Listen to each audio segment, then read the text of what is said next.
Bien, bueno, hoy lo que vamos a hacer es continuar con los glúcidos que habíamos empezado en la clase anterior. Y ahora vamos a ver sobre todo lo que son los polisacáridos. ¿Ah?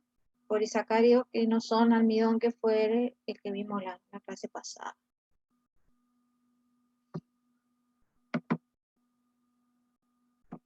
Bien.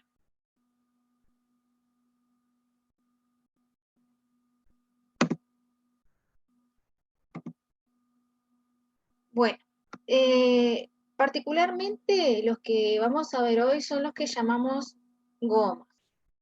eh, digamos, en el lenguaje más, lo que es industrial. Eh, También se le llama hidrocoloides, mucílago o polisacáridos mismos, y que son materiales que tienen la habilidad de espesar y o formar geles en sistemas acuosos. Son polisacáridos. Bueno, esta clasificación fue la que vimos la clase pasada, que los dividíamos a los polisacáridos según si tenían la misma unidad monosacárida en toda su estructura o si alternaban con distintas unidades. Y también si los definíamos si eran lineales o ramificados. Acá vamos a ver distintos ejemplos. Bueno, pero también los podemos clasificar según su origen. Nosotros tenemos polisacáridos que pueden ser de origen natural o polisacáridos que pueden ser de origen natural también, pero a veces nosotros realizamos algunas modificaciones para mejorar su funcionalidad, por decirlo de alguna forma. Entonces tenemos algunos que vienen de semillas, como puede ser la goma guar, la goma de garrobo, la goma tara, y después vamos a ver que tienen esos la particularidad de ser no iónicos. Tenemos algunos que vienen de algas, como el agar, los alginatos y las carrageninas, que son aniónicos. Algunos que provienen de exudado de árboles, como la goma arábiga o la goma tragacanto. Otros que son de origen microbiano, como la goma santana. Y después tenemos, bueno, el almidón, que ya lo vimos, la celulosa y pectinas.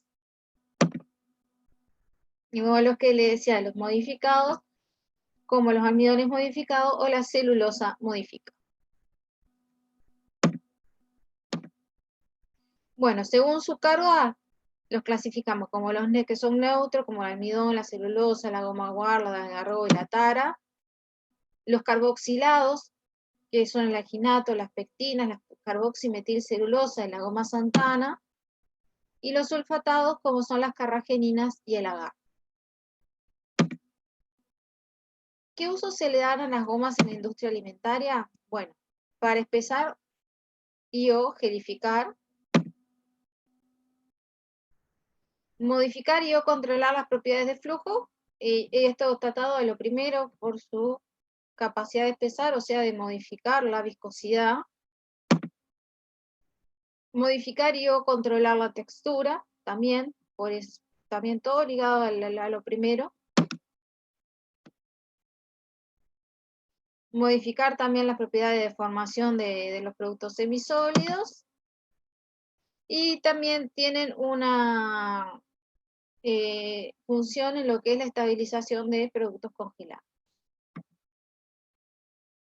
Las interacciones que se dan entre polisacáridos son las que habíamos visto en la clase pasada, que eran las fuentes de hidrógeno, los enlaces iónicos y las interacciones hidrofóbicas.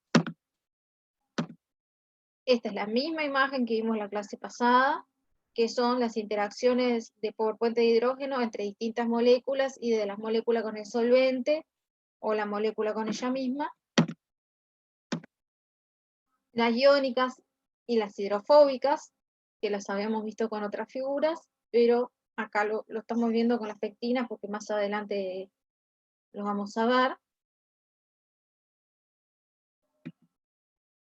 Bien, ¿y qué es la viscosidad?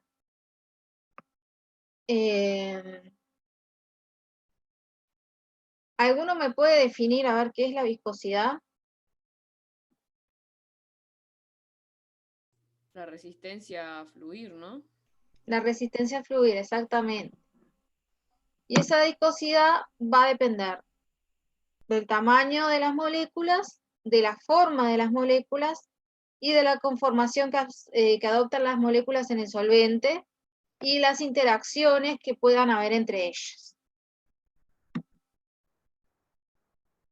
Entonces, la viscosidad va a depender si tenemos moléculas lineales o ramificadas.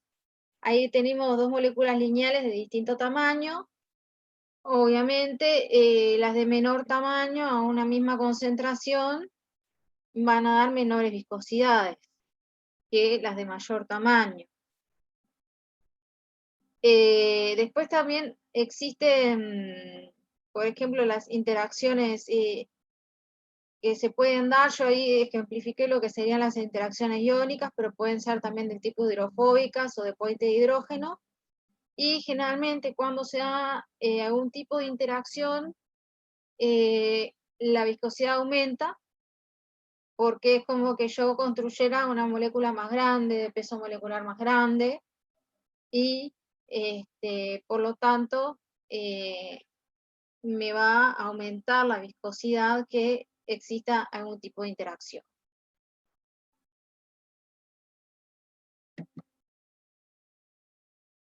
Bueno, los geles ya los habíamos repasado en la clase pasada,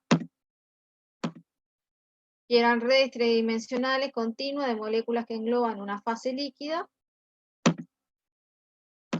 y que podían estar unidas por enlaces de hidrógeno, asociaciones hidrofóbicas, fuerzas iónicas, enredos al azar, que los vamos a ver acá, o también puede ser inclusive por enlaces covalentes.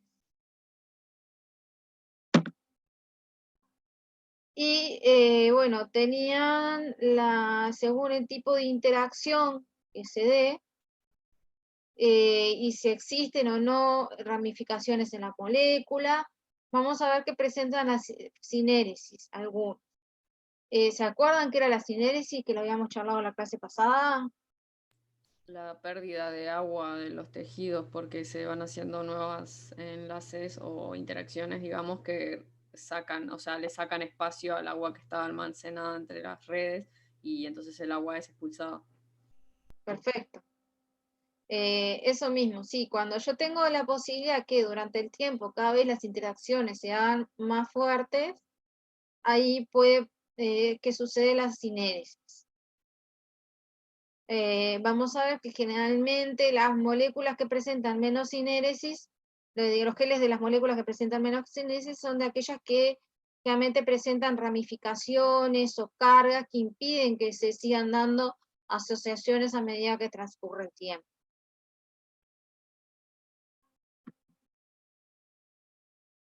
Bien, la clase pasada habíamos visto cuál era la estructura de la celulosa,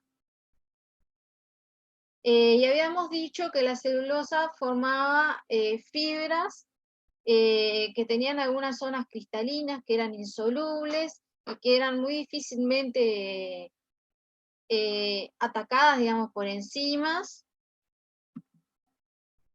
Y ya les había mostrado esta figura, donde veíamos las zonas cristalinas de la celulosa, y eran las zonas donde se daban intensamente las interacciones por puente de hidrógeno entre las distintas moléculas, y zonas amorfas donde esta estructura no era tan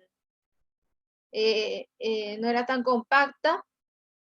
Y bueno, entonces, debido a la existencia de estas zonas amorfas en las fibras de celulosa, es que vamos a poder realizar modificaciones sobre la celulosa para poderla utilizar en la industria. De ahí provienen lo que son los derivados de la celulosa, como usar la celulosa microcristalina, la carboximetilcelulosa, las metilcelulosas y las hidroxipropilmetilcelulosas. La celulosa microcristalina simplemente consiste en realizar un ataque enzimático en estas zonas amorfas, y entonces lo que se van a liberar son estos flecos, digamos, estas zonas cristalinas con estos flecos, y bueno, va a quedar una estructura más chica, más, después va a ser más factible también que pueda el agua acceder ahí, si caliento, y por lo tanto aumento lo que es la solubilidad en agua de la celulosa.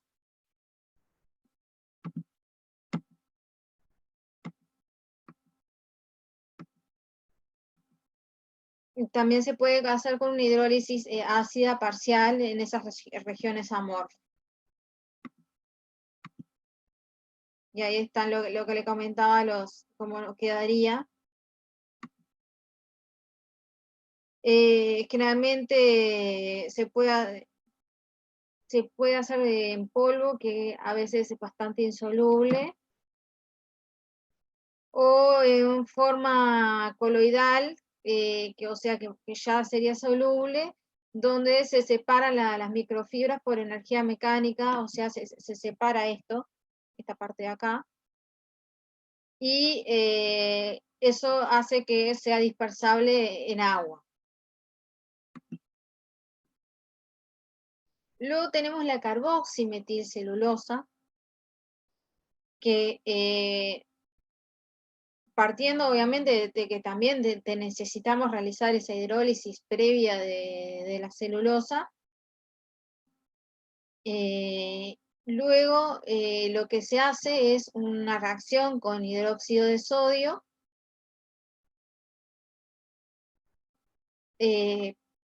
para luego hacer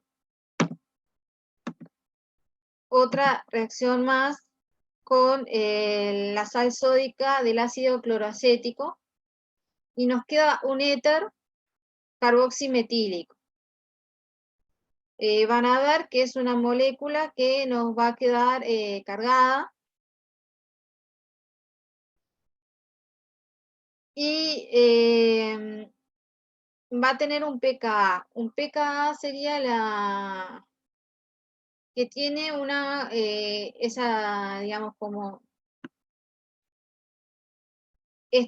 tenemos un grupo carboxílico en realidad al final de la cadena, digamos, la unión es un éter acá, pero en la ramificación tenemos un grupo carboxílico, que es lo que puede estar protonado o desprotonado, y es lo que nos da que esté en un estado o en otro, dependiendo en el pH de la solución que en la que tengamos dispersa la carboximetilcelulosa. O sea, por debajo del pKa ese, que sería de 4,2 o 4,4, estaría totalmente protonado, o sea, tendría una carga neta 0, y por encima estaría desprotonado. Bien. Y bueno, lo que hacemos entonces es agregar un grupo que es voluminoso y además que está cargado. Y eso le va a dar ciertas características. Bueno, ahí que ese sería el grado de sustitución, o sea, cuántos OH tenemos sustituido con ese éter carboximetílico.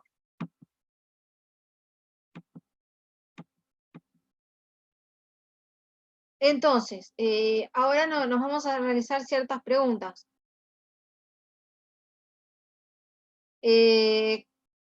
¿Cómo es su viscosidad respecto a las soluciones respecto al pH?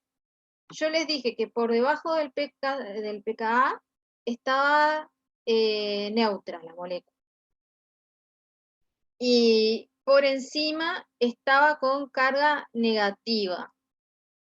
Entonces, cuando la molécula está neutra, su dispersión, digamos, ¿será más viscosa o menos viscosa que cuando está cargada?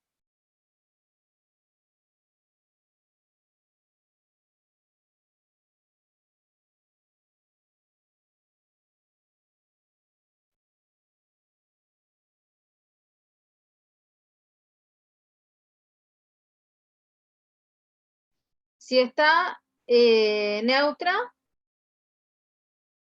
tiene más tendencia a poder encontrar zonas de unión. Entonces, estaría actuando, si se puede acercar más, como que si fuese una molécula más grande, como quien dice, porque se me acercaron cadenas, y entonces eso va a generar más resistencia al flujo. En cambio, si la tengo cargada negativamente, eso va a tender a repelerse y por lo tanto las cadenas a alejarse, y eso hace que tenga menor resistencia al flujo. Entonces, la viscosidad va a depender del pH y generalmente va a ser mayor a los pHs en la cual no tengo carga.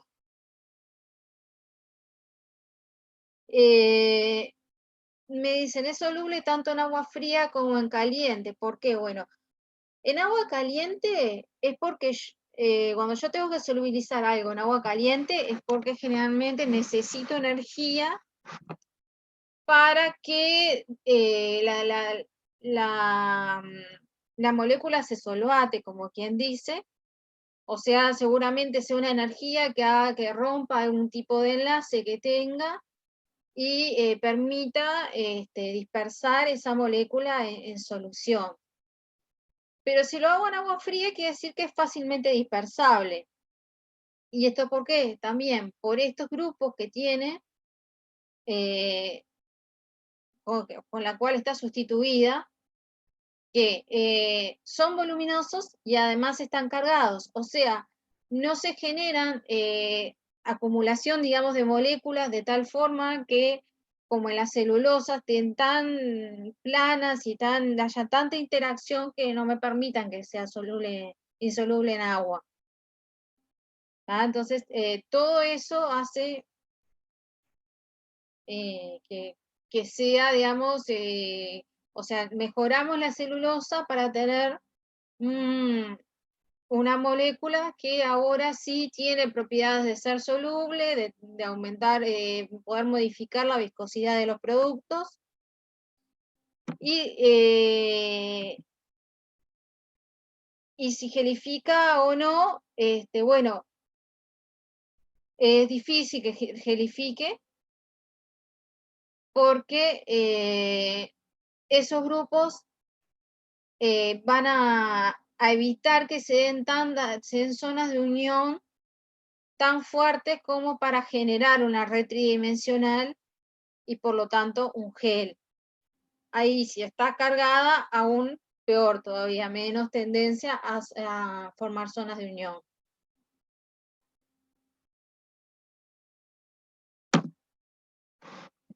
Después, sobre esas también, sobre la celulosa, podemos hacer otro tipo de modificación, de la cual obtenemos las metilcelulosas y las hidroxipropilmetilcelulosas.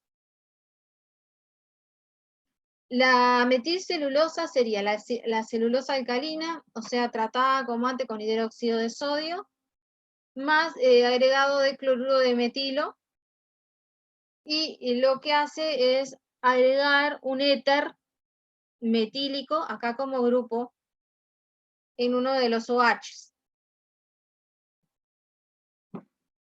Y también tenemos las hidroxipropilmetilcelulosas, que son la celulosa alcalina más óxido de propileno más cloruro de metilo,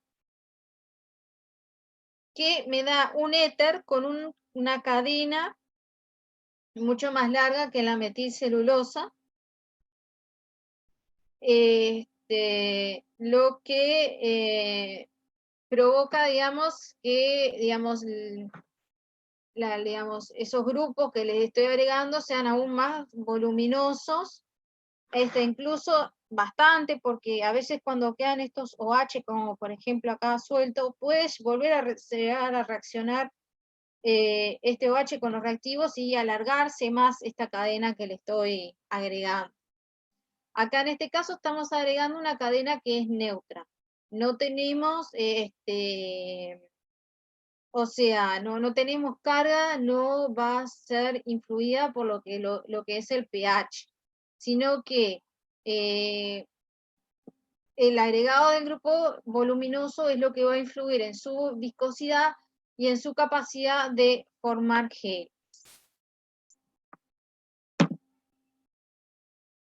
Ahí tienen como es el óxido propileno. Bueno, en este caso, solubles en agua fría, ¿por qué? Insensibles al pH, tolerantes a electrolitos, ¿por qué?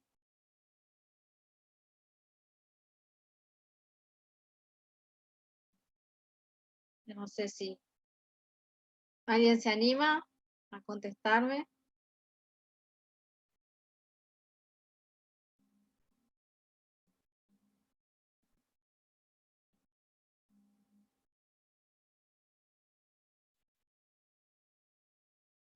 Bien, les cuento. Ustedes siempre se tienen que fijar en eso, a qué grupos tengo, con qué grupo modifiqué. Acá yo les dije que era un grupo muy voluminoso. Entonces, este grupo voluminoso hace que las cadenas se separen más. Entonces, fácilmente las voy a poder hidratar con agua. Por eso, no voy a necesitar de energía extra para poder separarlas. Por lo tanto, las puedo solubilizar fácilmente en agua fría. Insensibles al pH, porque directamente no tengo ningún grupo ahí que, por ejemplo, se protone y se desprotone. Por lo tanto, si yo le modifico el pH, realmente no le estaría modificando nada. La misma explicación es para los electrolitos. Al no tener grupos ionizables, la presencia o no de electrolitos realmente no me va a influir.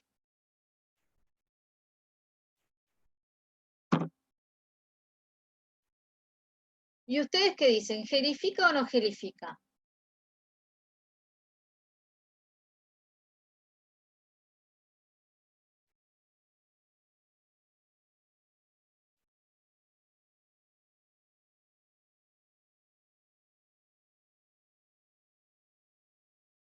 No, porque si es difícil que se forme la red por las cosas voluminosas, los grupos voluminosos que tengo, no podría formarse la red tridimensional que necesitamos para el gel. Bien, es un buen razonamiento. Digamos, sí, es lo que uno tendería a pensar que sucede. Vamos a ver que justo este tipo de molécula es la excepción a la regla. Y vamos a ver que es en varias cosas la excepción a la regla. ¿Qué pasa? Esos grupos que le agregamos, que eran unos éteres, tienen tendencia a formar uniones hidrofóbicas entre las cadenas, de tocarse y servir de sitios de unión. Y la otra particularidad que tiene las metilcelulosas e hidroxipropilmetilcelulosas es que al revés de todas las gomas, la gelificación se da cuando caliento. Nosotros generalmente lo que hacemos es, si generalmente se dispersan las gomas en agua caliente, uno enfría y ahí es cuando ocurre la gelificación. En cambio, con las metilcelulosas y las hidroxipropilmetilcelulosas se da cuando calienta. ¿Por qué? Por el tipo de asociación que realizan. Las interacciones del tipo hidrofóbicas se favorecen a altas temperaturas. ¿Por qué? Cuando yo doy temperaturas, digamos, el agua que está rodeando todo ese grupo hidrofóbico, digamos, empieza a vibrar y se empieza como a salir de alrededor de ese grupo y permite que un grupo hidrofóbico interaccione con el otro. ¿Tá? En el caso de que, por ejemplo, el tipo de interacción no sea de otro tipo, como vamos a ver que es generalmente en casi todas las gomas como son los puentes de hidrógeno, ahí es al revés. Los puentes de hidrógeno se favorecen a baja temperatura y se rompen a alta temperatura por las vibraciones. Entonces ahí es cuando yo hago eso, que yo caliento para poner en dispersión las moléculas y enfrío para que se den los puentes de hidrógeno, se formen las zonas de unión y por lo tanto se forme el gel. O sea, ¿cómo va a ocurrir? ¿Cuál es el mecanismo de gelificación? Va a depender del tipo de interacción que se está dando.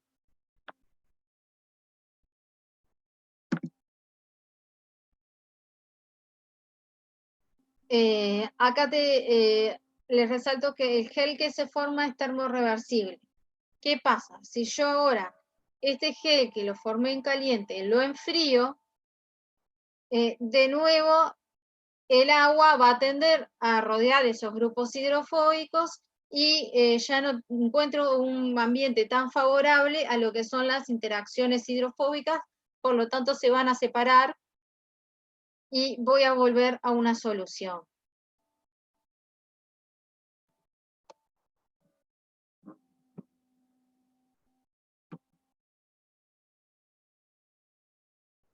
¿Alguna duda sobre celulosa y derivados?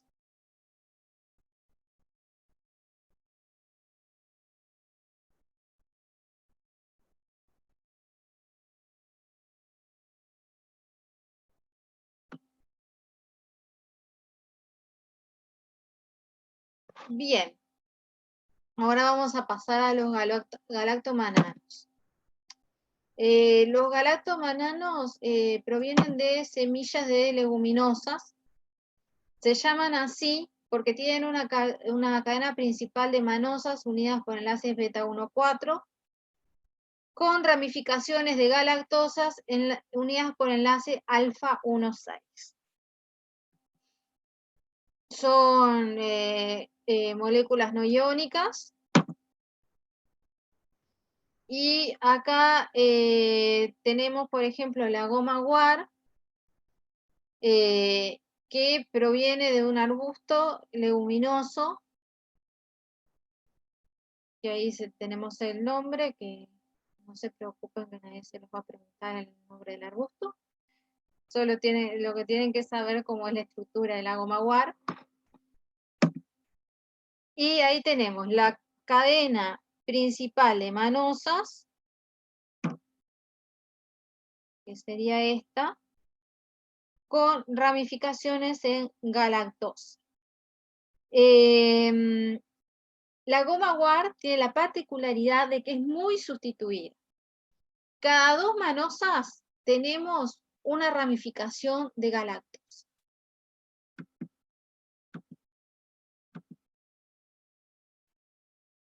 Acá le pongo, tiene pocos sitios desnudos. ¿Qué pasa? La galactosa está distribuida muy uniformemente a lo largo de la cadena de manosas, entonces no hay zonas en las que haya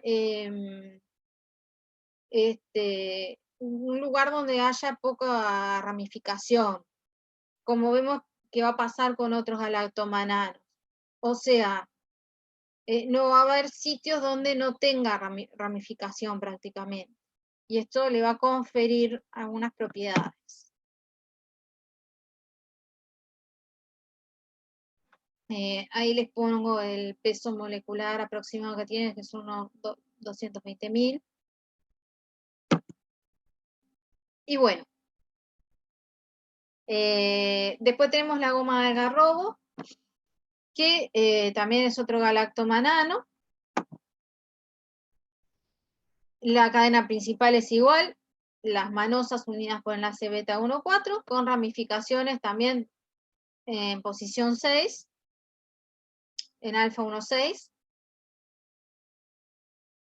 Y en este caso, la relación manosa-galactosa es 4:1. O sea, cada 4 manosas tengo una ramificación de galactosa. Pero En el caso de la goma de algarrobo, esto no se da de forma uniforme. Digamos, la relación final sí es 4-1, pero hay zonas donde está más sustituida que en otras. Entonces sí tengo zonas que están desnudas, o sea que no tienen ramificaciones de galactosa, y eso le va a dar otras propiedades diferentes a la que tiene la goma guar. Tiene un peso molecular un poco mayor, de unos 330.000. Obviamente estos pesos moleculares no son exactos, son aproximados, tienen como una distribución, son productos naturales, no salen todas las cadenitas iguales. Luego tenemos otra goma más, otro galactomanano, digamos, hay millones no, pero hay varias variedades de galactomananos. Yo le estoy dando los principales. Tenemos la goma tara. Igual, la misma cadena principal, con ramificaciones de galactosa, unidas igual por alfa 1,6. Y la relación, en este caso, manosa-galactosa es 3-1. Y también tiene la particularidad que no están distribuidas uniformemente, sino que hay zonas que están más sustituidas que otras y tenemos zonas desnudas. Y bueno, tiene propiedades intermedias entre guar y algarrobo. Bueno, vieron que no les hablé ni de la viscosidad ni de la gelificación, cómo modifican la viscosidad, si gelifican o no gelifican, si son fácilmente dispersables. No les hablé absolutamente nada de eso. ¿Por qué? Porque va a haber un grupo en los talleres que va a tratar el tema de los galactomananos. Por eso es que no le adelanté nada, pero que no esté acá en el teórico no quiere decir que no sea importante. Pues cuando presten atención en los talleres, porque bueno, ahí es donde se van a dar los detalles sobre estas características de los galactomananos.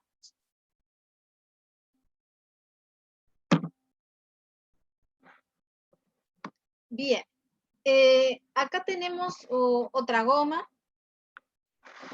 que es la goma Santana, que es un exopolisacárido producido por un microorganismo que es el Xanthomonas campestris, que es un patógeno en realidad de lo que son las coles, y el microorganismo en sí produce esta goma para utilizarlo, para adherirse a la planta, a la cual va a utilizar como huésped, o también para, por ejemplo, dispersarse a través del aire, adherido, por ejemplo, a partículas de polvo.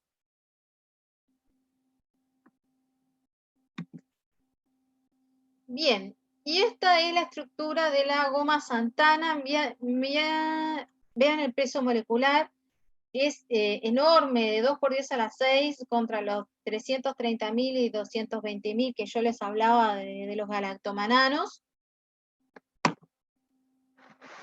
Y bueno, ¿en qué consiste su estructura? En una cadena principal de glucosas unidas por enlaces beta 1,4,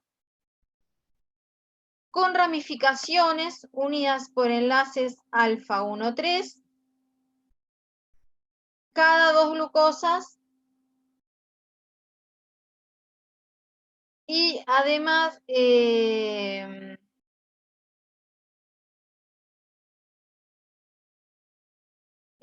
luego, digamos, la ramificación tiene una manosa, un ácido glucurónico y otra manosa más.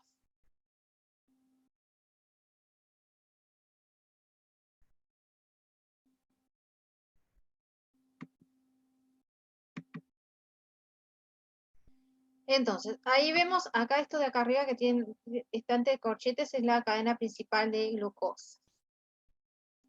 Y acá vemos, vamos a ver en detalle lo que son las ramificaciones.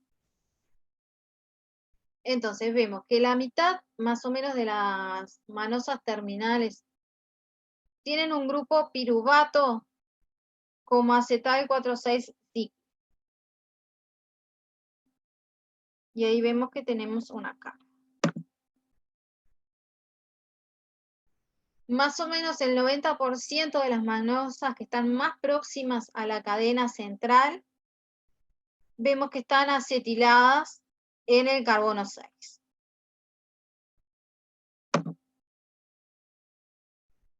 Y el ácido glucurónico también está cargado y es capaz de protonarse y le va a dar una carga neta negativa. ¿Está?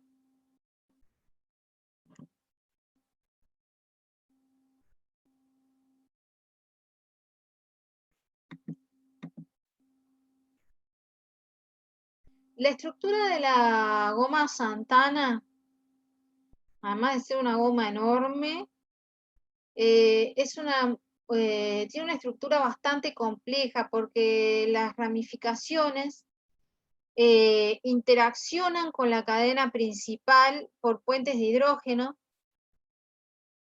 a pesar de esas cargas que les comentaba, y actúan como un escudo, digamos, que es lo que, por ejemplo, hace que no pueda ser atacada por algunas enzimas, parte como defensa de lo que es el microorganismo que sobrevive adherido a otra cosa.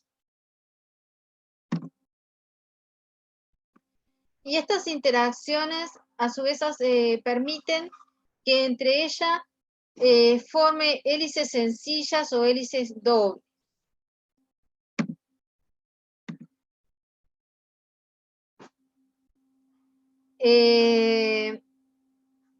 La goma Santana es soluble en agua fría o caliente, también su compleja estructura no permite el acercamiento de las cadenas y por lo tanto tiene amplia solubilidad.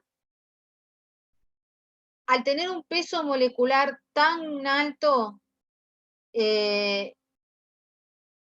hace que necesite poca goma para lograr altas viscosidades en comparación con las otras gomas que hemos visto. Y por lo general no gelifica sola porque por esa compleja estructura que tiene.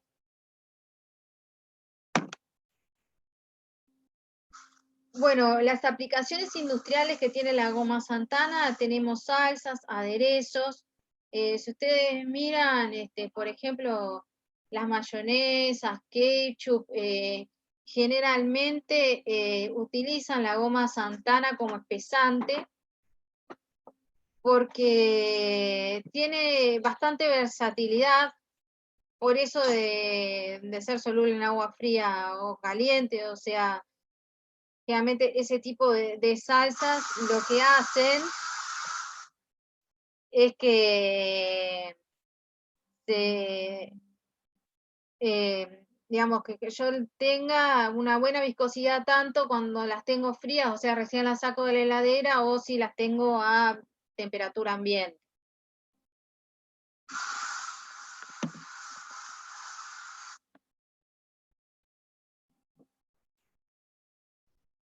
Bien,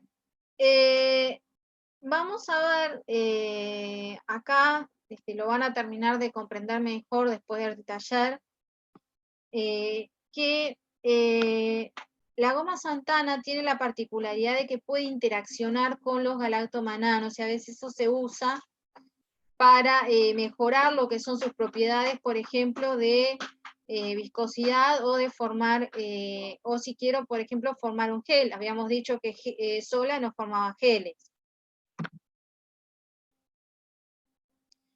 Entonces, por ejemplo, con lo que es la goma guar, que era aquella que no tenía esas zonas desnudas que estamos viendo acá, esto sería el galactomanano, y esta sería la goma Santana. Con la goma guar, por esas tantas ramificaciones que tiene, digamos, tiene un sinergismo, quiere decir que su potencial de aumentar la viscosidad se ve es mayor que cada goma por separado en lo que es la viscosidad. No forma geles porque es la estructura de la goma guar lo impide por esas ramificaciones que tiene, que impide que se den zonas de unión. En cambio, con la goma algarrobo, aquella que tenía una relación 4:1 de ramificaciones y que presentaba zonas desnudas, van a formar geles termorreversibles. El mecanismo por el cual forma los geles ha sido bastante discutido y no se sabe si debido a la estructura de las mismas, que son de la goma Santana, que es tan compleja, ha sido difícil de dilucidar y se puede dar, por ejemplo, podría ser por puentes de hidrógeno, pero es difícil que se acerquen, pero puede llegarse a dar por enredos al azar o también se pueden dar por un mecanismo tipo llave cerradura, una cosa así, que de alguna forma esas moléculas encuentren una forma de tener esos puntos de unión y bueno, y formar gel.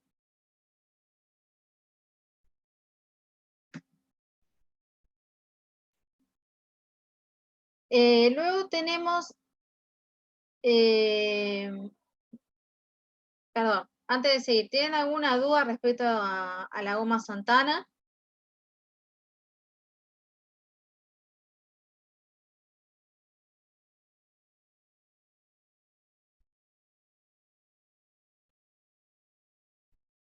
Bien, ahora vamos a ir a las carrageninas.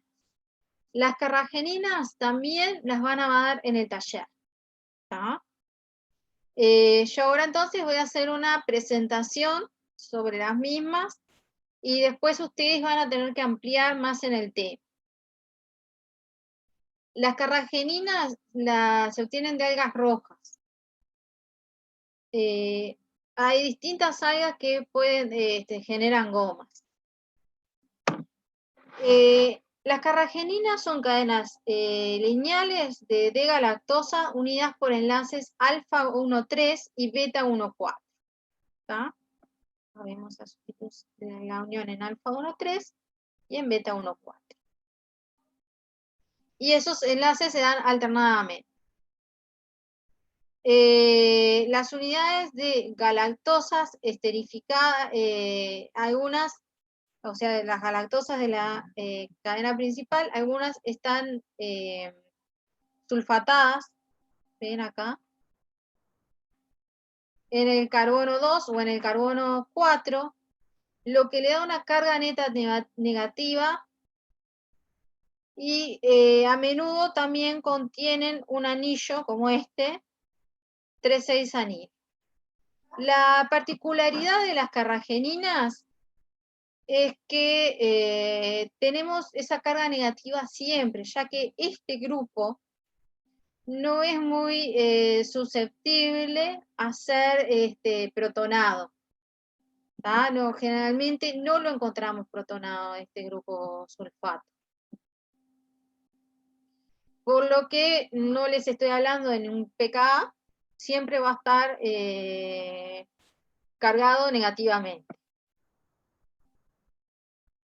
sea el pH que sea. Acá lo que les mostré con el cursor, me olvidé que lo tenía en la presentación. Bien, hay 3 tipos de carrageninas: las capas, las iotas y las lambdas. Las carrageninas capa son unidades alternantes de galactosas con un 4-sulfato unidas, o sea, un sulfato unido en el carbono 4, unidas por un enlace alfa 1,3 al 3,6 anhidro de galactosa. Y luego se acuerdan que estaban unidas a la siguiente de galactosa por un enlace beta 1,4.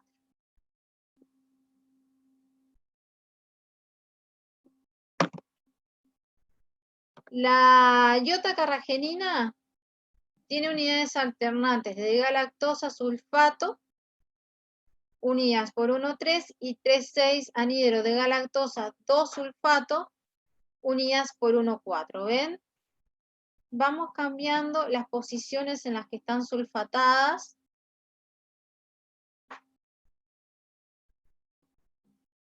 Acá la diferencia está entre este y este.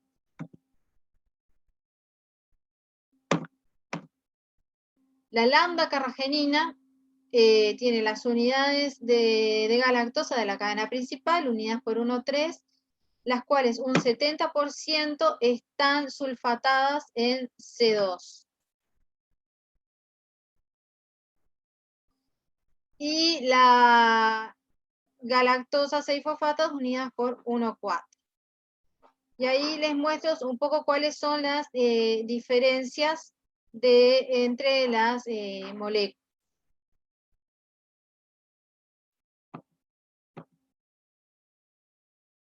Ven que distintos grupos OH pueden estar sulfatados o no, dependiendo de la carragenina que sea, la capa, la iota y la lambda. Realmente cuando se extraen de la naturaleza, se extraen los 3 tipos de carragenina todos juntos, después luego se separan.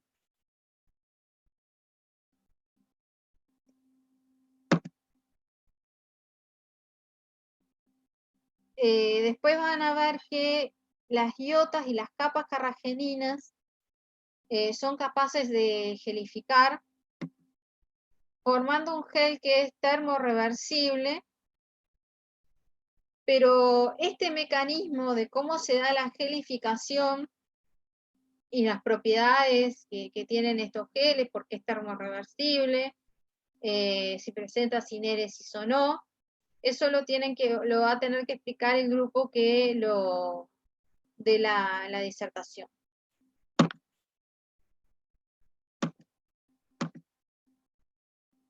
Van a tener que responder todas estas preguntas. Después tenemos la lambda carragenina que no gelifica. Y ustedes van a tener que decir por qué no gelifica. ¿Qué es lo que hace que no gelifique la lambda carragenina y que sí lo puedan hacer la capa y la iota? También tienen otra particularidad, que la capa carragenina presenta sinergia con la goma algarrobo. La goma algarrobo, si recuerdan, era un galactomanano, que también es algo que van a tener que presentar en el taller. Y bueno, entonces ustedes van a tener que explicar sobre este sinergismo entre la capa carragenina y la goma algarrobo, cómo se da.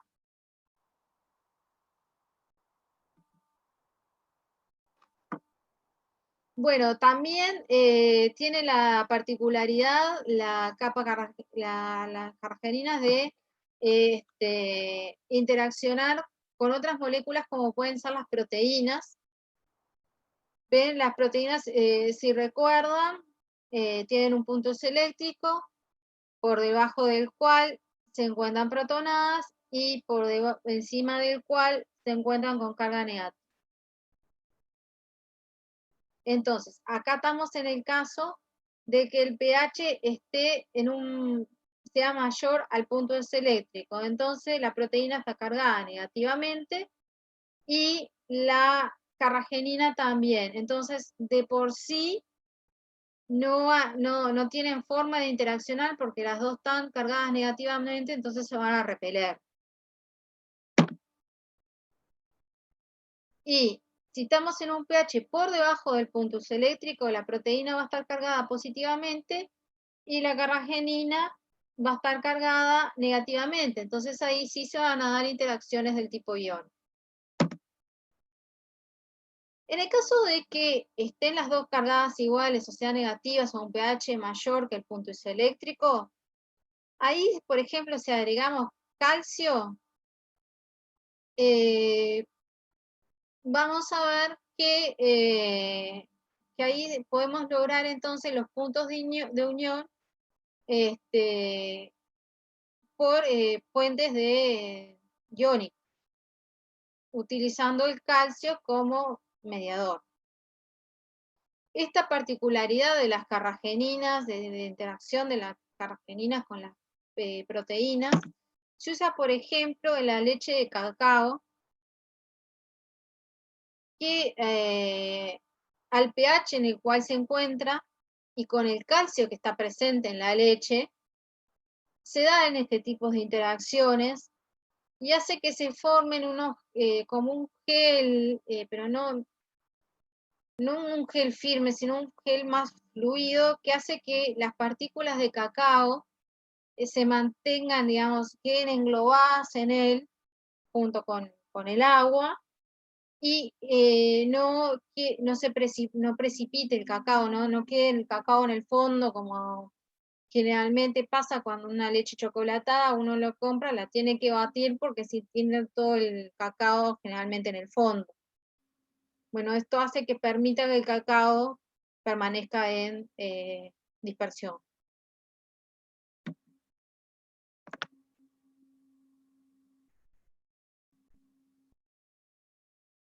¿Alguna duda de carrageninas?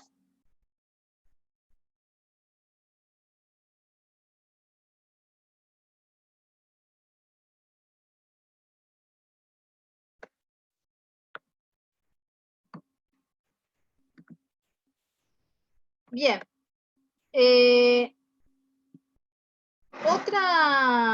Otra goma que extraemos de algas es el agar.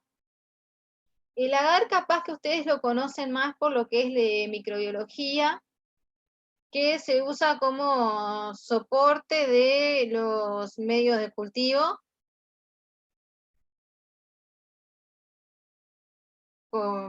digamos, donde uno siembra generalmente los microorganismos para que luego crezcan. Bien, ¿qué es el agar? El agar, bueno, si bien capaz que lo más conocido es, como les dije, por la microbiología, también se puede utilizar en los alimentos. Y este agar es un polímero lineal de unidades alternantes de galactosa unidas por enlaces beta,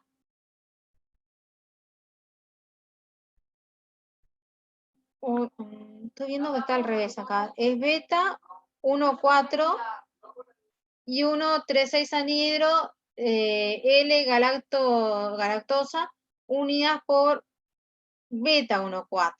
Si ven, lo que dice acá no condice con lo que dice acá. Es lo que está en la molécula. Esto hay un error acá. Es beta 1,4 y alfa 1,3. Bien, si miran su estructura, vemos que es neutra y no tiene grupo sulfato como sí lo tenía las carrageninas. A pesar de tener, no sé si lo llegan a ver, una estructura bastante similar.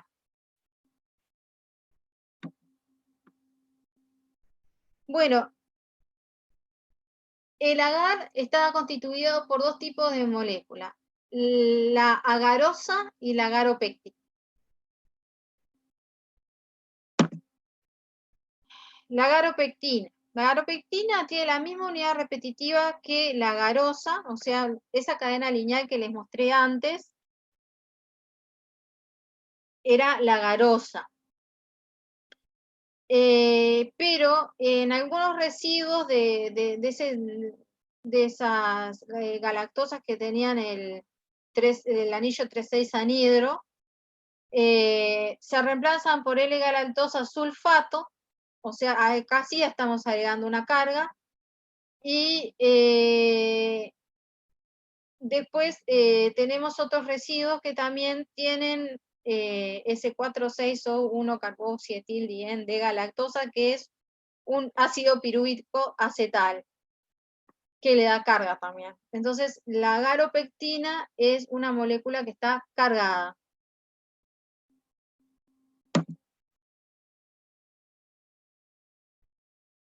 Y bueno, acá lo que les muestra esta figura es haciendo una hidrólisis total de lo que sería la garopectina, las distintas especies que encontramos que estarían en su estructura, que no está bien definida cómo es que, digamos, cómo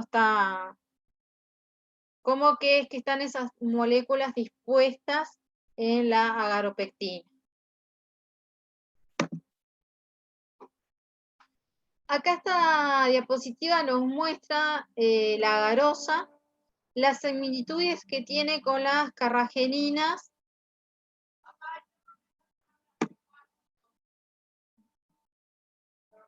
Un momentito que ya vuelvo.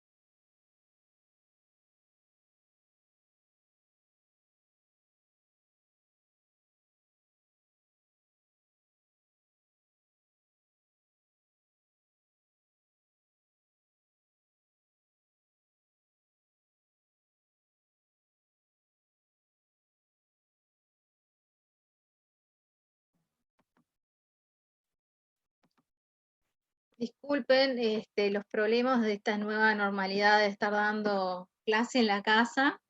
Se suscitan problemas entre los niños que se escuchan de fondo. Perdón por la interrupción. Bien, volviendo. Perdón por la interrupción. La garosa del agar. Bueno, si bien yo les presenté la garosa y la garopectina, las que tienen las propiedades que a nosotros nos sirve es la garosa. La garosa tiene la propiedad de gelificar. Generalmente lo que se hace es, se tiene la garosa en solución, en caliente, y luego se enfría. Si se enfría rápidamente, se forman unas dobles hélices que son asimétricas, y si se enfría más lentamente, lo hace con dobles, se empieza a unir formando dobles hélices simétricas. ¿Ven? Las asimétricas, perdón, son las que están en B1 y las simétricas en B2. Si continúa enfriando, se empiezan a dar interacciones del tipo puente de hidrógeno entre esas hélices enredadas y se empiezan a dar puntos de unión que terminan formando retículos así, como estos, que lo que hacen entonces es formar un gel. Acá vemos una micrografía de lo que sería un gel de agarosa. ¿Ven? Tiene esa peculiaridad de que se disponen así las moléculas y se forma ese entramado que parece como, no sé, es un panal de abejas. Se les dice geles tipo esponja, y tienen una apertura bastante grande porque vieron que permiten el pasaje incluso dentro de sus huecos, como quien dice, de moléculas de alto peso molecular, como de 30 millones de alto.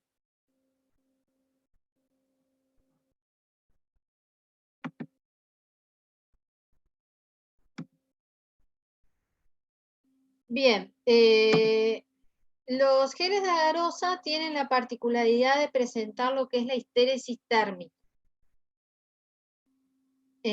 donde la temperatura en la cual el gel funde es más alta a la cual este gelifica.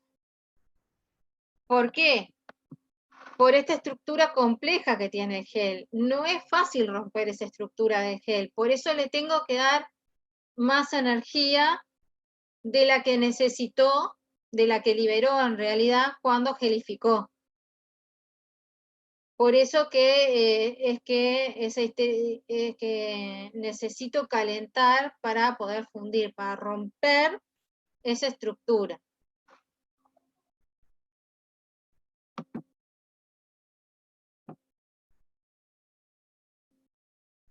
Presenta cinéresis, ¿por qué? Porque este tipo de estructuras les comenté que es basada en puentes de hidrógeno. Y todas las estructuras que están unidas por puentes de hidrógeno, por lo general, cuando pasa el tiempo, esos puentes de hidrógeno cada vez se van haciendo, se van dando más y más y más, y por lo tanto se me van achicando los espacios que tengo para englobar el agua, y por lo tanto el agua tiene que salir. Presenta reversibilidad. ¿Por qué? Porque cuando si yo enfrío, se me forma gel, pero si caliento, vuelvo a tener la agarosa en dispersión. Por esa particularidad también, por formarse enlaces del tipo puente de hidrógeno que permiten, que generalmente dan esta característica a los enlaces de tipo puente de hidrógeno, que es la termorreversibilidad. ¿Qué aplicaciones tiene? Bueno, se utilizan, por ejemplo, en países tropicales, si quiero mantener algo que esté gelificado a altas temperaturas, ven que si va a fundir alrededor de los 80 grados, digamos, nunca voy a llegar a una temperatura tan alta como para que los geles que se formaran, digamos, tan altos sin someterlo a un calentamiento, para que funda el gel. Y bueno, en microbiología, porque hay muy pocas enzimas que puedan degradar la estructura de este gel, por lo tanto es un buen medio, digamos, para contener, digamos, con donde yo puedo hacer crecer los microorganismos sin que esto me degraden esa estructura.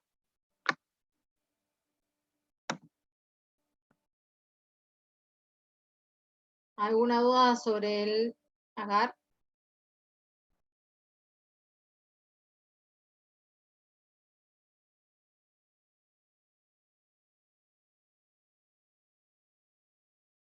Bien, alginatos. Otros polisacáridos que obtenemos de algas. Y tienen una cadenas bastante particular. Tenemos unidades de manosas, unidas por enlaces alfa 1,4, que son estas, y de ácido ulurónico, o sea, sería una glucosa con un grupo carboxílico, ese es el ácido glurónico, unidos por enlaces alfa 1,4. Bien, estas unidades de glurónico y manosas, de manosil urónico, porque las manosas también tienen un grupo carboxílico, entonces son ácidos manurónicos. vemos que tenemos las moléculas de alginato, zonas que le llamamos bloque M, donde encontramos el manurónico que predomina, bloque G, donde predomina el glurónico, y bloque MG, donde están bastante alternados.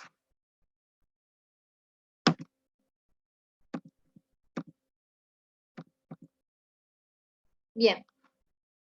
Acá vemos un poco cómo son las estructuras de lo que es las regiones de bloque G, que como vieron tenían en la diapositiva anterior, ven que tienen como una forma como más quebrada por el tipo de enlace. Eso nos va a dar que tengan una conformación, esas zonas más plegadas. En cambio, el tipo de enlace que tienen las zonas M hacen que tengan una conformación más en cinta. Y bueno, y la zona donde están mezcladas tendrían una conformación más al azar. Bueno, como les comentaba, tienen muchos grupos carboxílicos porque están formadas por ácido glurónico y ácido manurónico. Y las zonas que tenemos el glurónico, que tenían aquella conformación como en zigzag, hacen que sea factible que se dé una estructura que interacciona con el calcio por interacción iónica, y el calcio queda como en una cajita que hace acordar a las cajas donde vienen los huevos. Bueno, el calcio sería el huevo y el alginato sería la caja. El calcio entonces hace que se formen puentes de hidrógeno y se den zonas de unión. Perdón, puentes de hidrógeno no, puentes iónicos.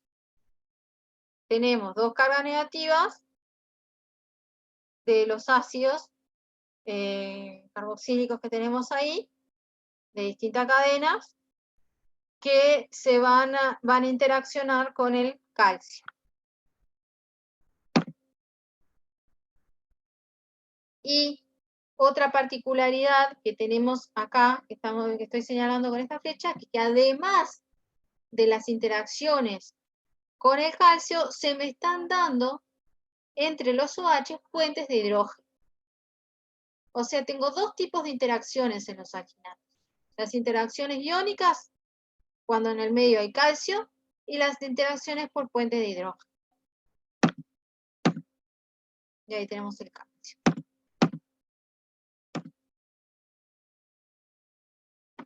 ¿Qué pasa con la interacción con el calcio? A medida, si voy agregando el calcio de a poquito, primero lo que ocurre es un incremento en la viscosidad. ¿Está? Porque, bueno, si tengo poquito calcio, me da para generar algunos puntos de unión, pero no lo suficientes como para formar un gel. Si yo aumento más la concentración de calcio, luego voy a pasar a formar el gel, debido a que voy a tener zonas de unión bastante que me ayuden a formar una red tridimensional.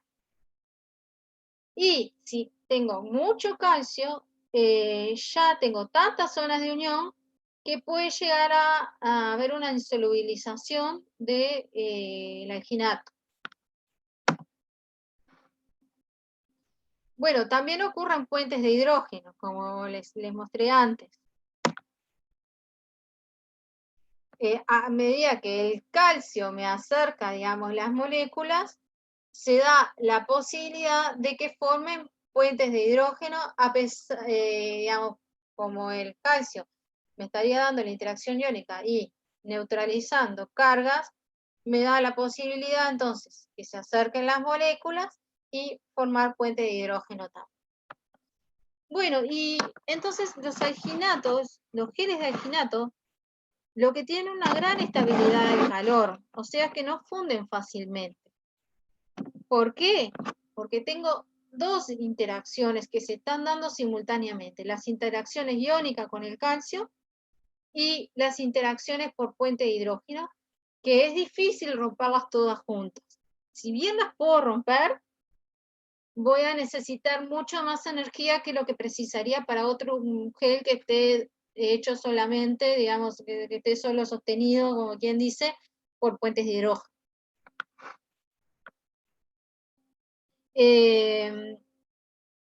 Esta propiedad también de aguantar entonces las altas temperaturas es utilizado, por ejemplo, para hacer aceitunas rellenas. Generalmente a las aceitunas rellenas, en el relleno se coloca alginato y se coloca una sal de calcio para que se dé la gelificación dentro de la aceituna. Y luego, por ejemplo, si las someto a un tratamiento de esterilización para, digamos, enlatarlas, en el calentamiento que haga durante la esterilización no se me salga el relleno. Se mantenga firme ese gel y no se salga de la aceituna.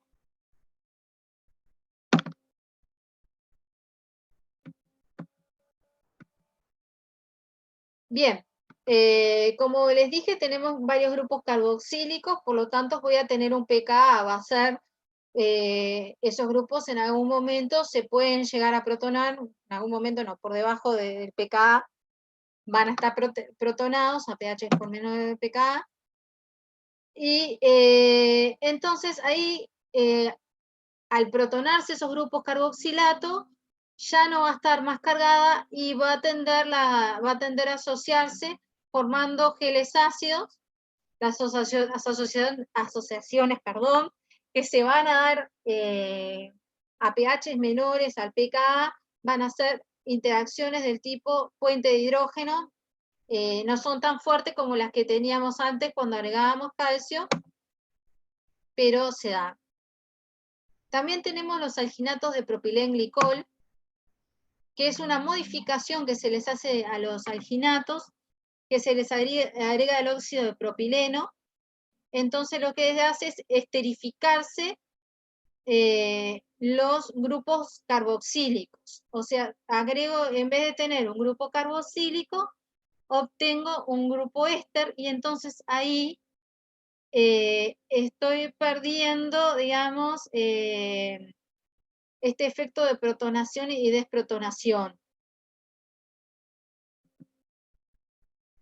Entonces, por ejemplo, a valores bajos de pH va a tener menor tendencia a gelificar y frente a cationes polivalentes como puede ser el calcio, tampoco voy a tener la tendencia a formar puentes iónicos. Generalmente los alginatos de propilenglicol se utilizan más para dar viscosidad, para espesar, no tanto para formar geles. Porque estoy, digamos, como que bloqueando todas las posibilidades de formar geles que tenían los alginatos.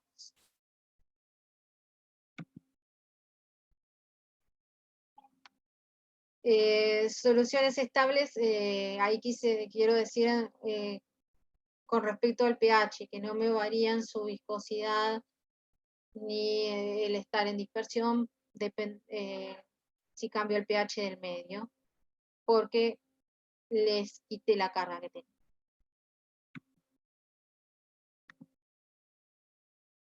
¿Alguna duda sobre los alginatos?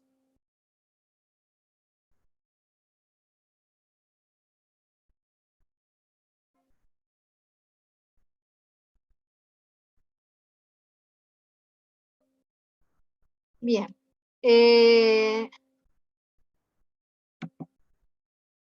Ahora vamos a ver lo que son las pectinas, que si bien provienen de una fuente muy diferente a lo que son los alginatos, tienen son parientes bastante cercanas de ellos. Las pectinas las encontramos en las paredes celulares de los vegetales. Las pectinas se encuentran formando lo que es el cemento entre lo que son las fibras de celulosa. En ese dibujo que tenemos ahí, las fibras de celulosa están representadas como los cilindros de color amarillo, y las pectinas sería lo que está representado como verde claro, claro que enreda ahí las cadenas de celulosa, las fibras de celulosa en la pared celular. Son polímeros de ácido de galacturónico y metilester de ácido de galacturónico. O sea, ácido galacturónico tenemos el grupo carboxílico y el metilester, ese grupo carboxílico, está metoxilado. Entonces tenemos una cadena que tenemos estas unidades alternadas. Algunas están metoxiladas y otras no, las tenemos como el grupo carboxílico.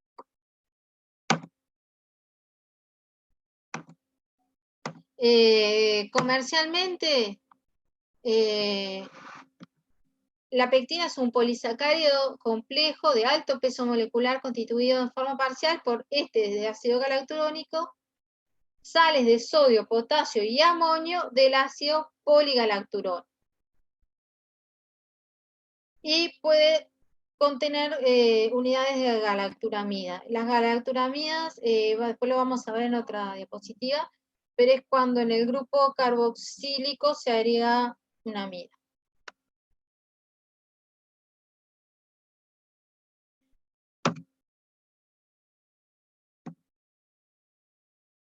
Las pectinas las encontramos en la naturaleza en mayor proporción en todo lo que son las cáscaras y las semillas. Por ejemplo, en los cítricos, en la parte esa blanca que tienen contra la cáscara, ahí hay mucha concentración de pectina y es de donde se extraen generalmente. Bueno, y acá tenemos que a las pectinas las vamos a clasificar comercialmente según su grado de esterificación. Entonces, tenemos las pectinas de alto metoxilo, son aquellas donde la gran cantidad de sus grupos carboxílicos están metoxilados, están esterificados. Generalmente, comercialmente se les dice pectinas de altos metoxilas, aquellas que tienen más de un 50% de sus ácidos galacturónicos metoxilados. Y cuando tenemos menor a un 50%, le decimos pectinas de bajo metoxilo. Como yo les comentaba, comercialmente, por la forma de extracción que utiliza amoníaco, a veces nos encontramos que las pectinas de bajo metoxilo, algunos de los grupos carboxilos pueden estar amidados. Se nos puede unir este grupo amida. Y que eso a veces nos cambia un poquito la forma de comportamiento.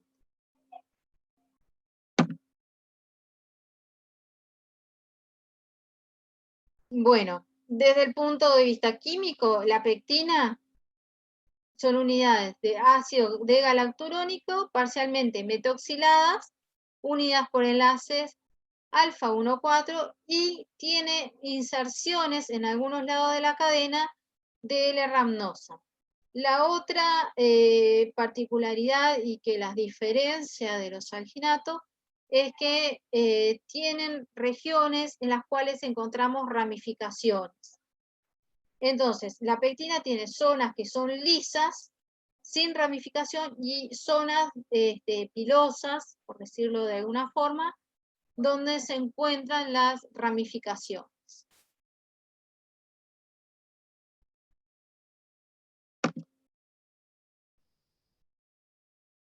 Y acá tenemos un ejemplo. Acá tenemos la cadena de poligalacturónico que puede estar metoxilado, incluso algunas veces hasta acetilado. Esta sería una zona lisa o de homogalacturónico, y después tenemos las zonas que es donde están las ramificaciones, que son las zonas ramnogalacturónicas, donde tenemos inserciones en la cadena principal de rhamnosa, que son los cuadrados, y tenemos cadenas laterales que pueden ser, por ejemplo, de galactosa o de arabinosa. Y bueno, y acá vemos lo que hoy les comentaba, las fibras de celulosa que pueden estar, que las encontramos unidas entre ellas en las paredes celulares por las pectinas que se utilizan como cemento.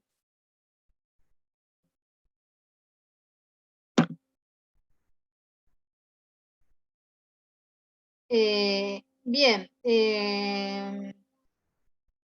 las pectinas comerciales, las de bajo metoxilo, tienen un pKa de aproximadamente 3,3, porque ese grupo carboxílico del ácido galacturónico se puede protonar y desprotonar.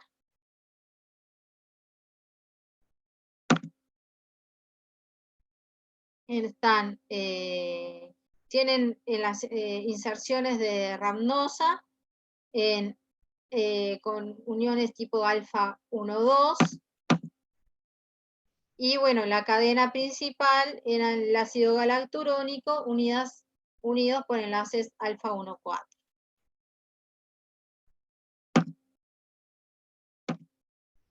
Bueno, las interacciones que encontramos en las moléculas de pectina son las que vimos hoy bien al comienzo de la clase, que son del tipo de iónicas, con calcio como intermediario, o del tipo hidrofóbicas, donde lo que interaccionan son los grupos que están metoxilados.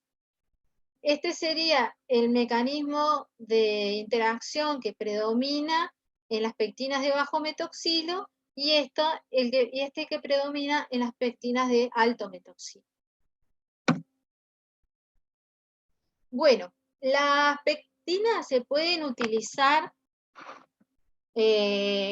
para espesar, o sea, para dar viscosidad, y también para gelificar. En el caso de las pectinas de bajo metoxilo, cuando nos encontramos a un pH mayor que el pKa, los grupos carboxílicos van a estar mayormente desprotonados, y entonces ahí las interacciones se van a dar con ayuda de calcio. Entonces voy a necesitar calcio para poder generar zonas de unión. Al igual que en los alginatos, la unión con el calcio se da en esa estructura caja de huevo, en el cual el calcio se ve como rodeado de las cadenas de pectina, porque forman esa cavidad por el tipo de enlace que tienen, y se da en las zonas del ácido galacturónico. En las zonas que tienen las inserciones de rhamnosa no se da esta estructura tipo de caja de huevo, porque la estructura de la cadena principal no lo permite, por tener esas inserciones de rhamnosa y por tener ramificaciones que impiden que las cadenas se acerquen ahí. Entonces van a gelificar con este tipo de mecanismo mediante puentes de hidrógeno con el calcio, puentes iónicos, perdón, con el calcio, formando zonas de unión, y van a haber zonas que no se unan, donde existan las inserciones de rhamnosa y existan las ramificaciones. Entonces nos va a permitir que se formen geles.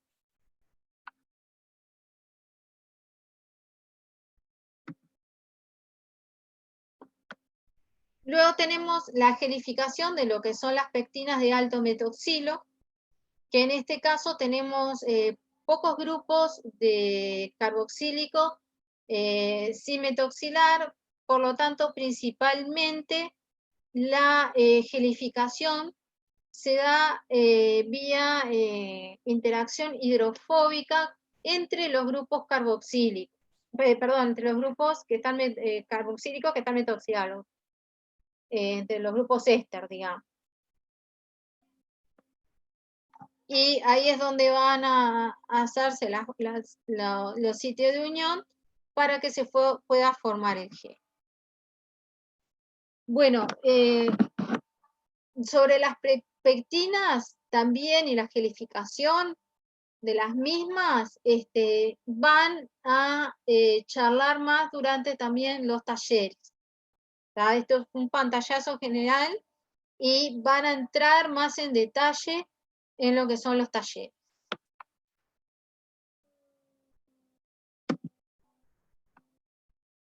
Bien, y para finalizar, vamos a ver la goma arábiga.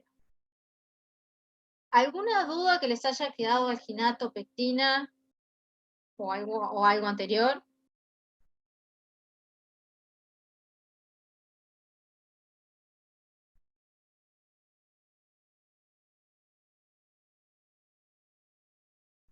Bien. Bueno, ahora vamos a ver la goma arábiga, que es un exudado de una acacia, o sea, de un árbol.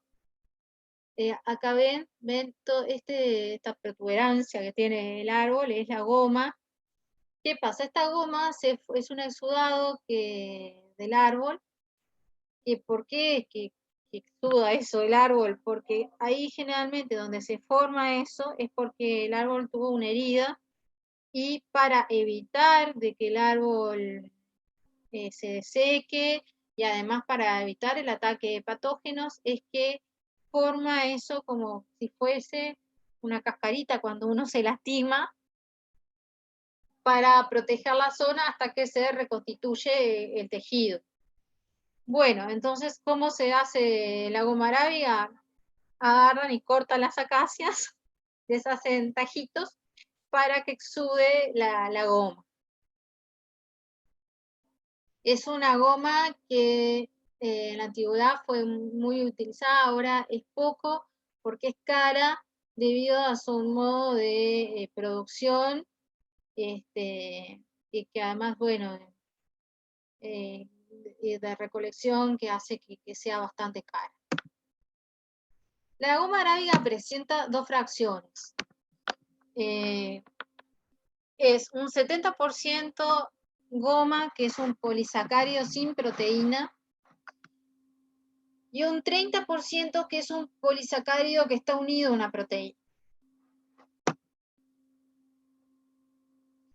El polisacárido, la parte esa que tenemos polisacárido proteína, ambos se encuentran unidos covalentemente por enlaces de hidroxiprolina y serina, que son los aminoácidos predominantes de la proteína, y el contenido proteico medio que tiene es un 2%. Aquí tenemos la estructura de la goma arábiga. También es una estructura muy compleja y muy ramificada, que tiene una cadena principal, que es esta de aquí, de beta-galactopiranosas, o sea, de galactosas, unidas por enlace beta-1,3. Tiene cadenas laterales que están unidas por enlaces 1,6, beta 1,6, que pueden, de galactosas también, que pueden terminar, por ejemplo, en ácido glucurónico o ácido metilglucurónico. Incluso en posición C3, de las cadenas laterales de galactosa, también pueden haber otros grupos. Cuando se hace una hidrólisis total de la goma arábiga, vamos a encontrar la galactosa, pero también vamos a encontrar arabinosa, rhamnosa y el ácido glucurónico. O sea que estas serían las 4 moléculas que estarían constituyendo la estructura de la goma arábiga, teniendo en cuenta que la cadena principal es de galactosa, tanto la L-arabinosa como la rhamnosa y el glucurónico se encuentran en las ramificaciones.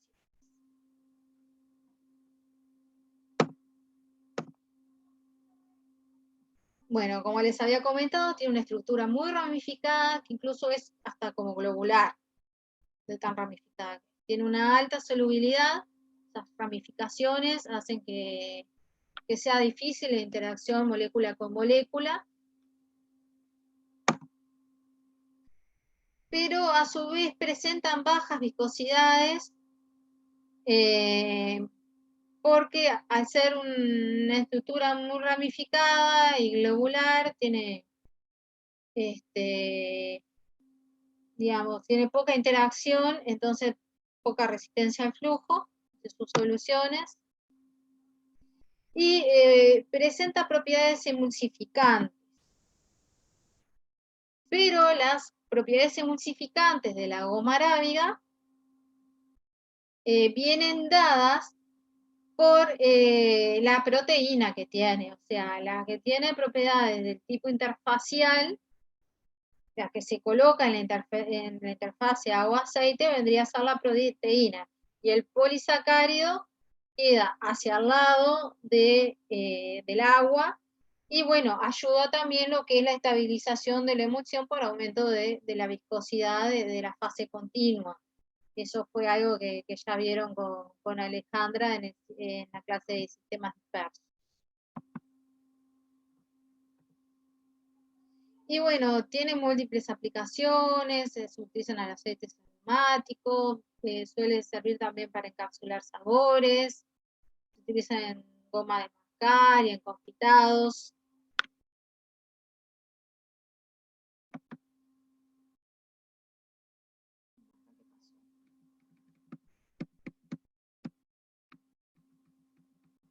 Me llevo a cualquier lado. Ya termina, acá ya había terminado. Bien, acá tienen alguna bibliografía que pueden llegar a consultar sobre el tema. Y bueno, esto sería el teórico, no sé si les surge alguna duda.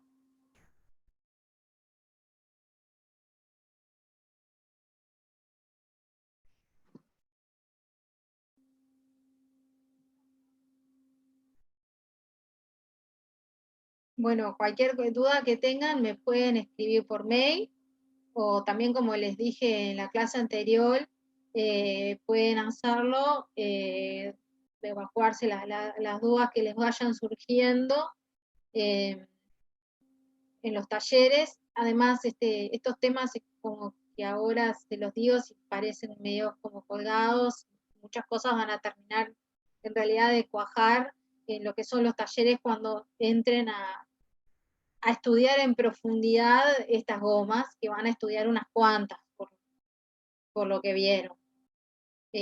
Bueno, así que para lo que necesiten estoy a las órdenes. Yo no estoy en los talleres, pero bueno, también si surge alguna duda me pueden consultar por mail o a los profesores que están ahí.